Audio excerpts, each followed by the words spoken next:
1 inch for every 10 years of life. So if you see a 9-inch Ash Juniper tree, that's a 90-year-old tree. It was starting to grow in the 30s. Does anybody know how big an Ash Juniper tree has to be to become protected in this city? Don't answer. Not for commercial, for residential.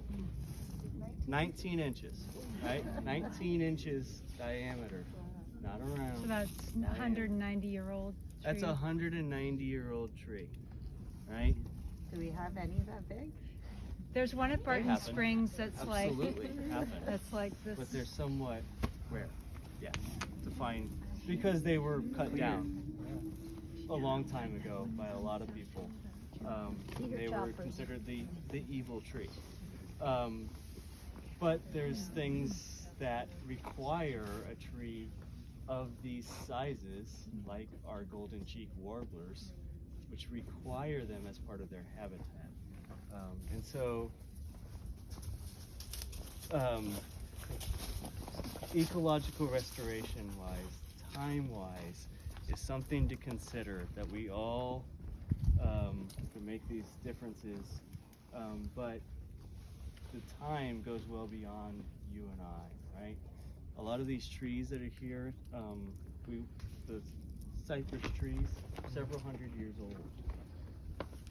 A tree, especially in this area, it's its peak of life at year 100-ish, depending on species. Ash junipers, or Ash juniper would be about that, but you know, like an Arizona ash would be much earlier than that. 100 years old, and then they start declining for the next 200 to 400 years. So think about that when you're thinking about restoration, when you're thinking about planting trees. I plant a tree and it's not going to hit its prime of its life for 100 years. And it only takes about 15 minutes to cut one down.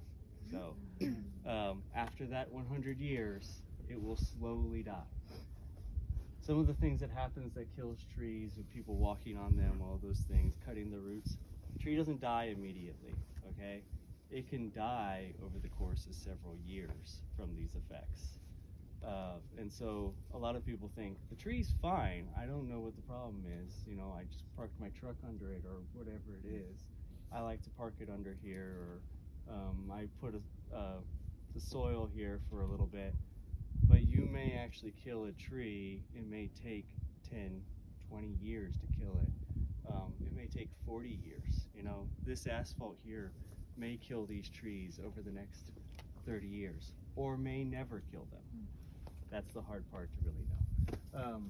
But it also varies on topography and where they're at. This persimmon tree right there probably took a long time to get to that age. I don't know how long, but it doesn't have a lot of nutrients. It doesn't have a lot of space. So it probably took quite a while versus one that's down on the bottomland growing along the creek. Restoration wise, plant vegetation for the area that you're in. Do the positive things for the area that you're in. And think before you remove something, does this need to be removed? What's the best solution?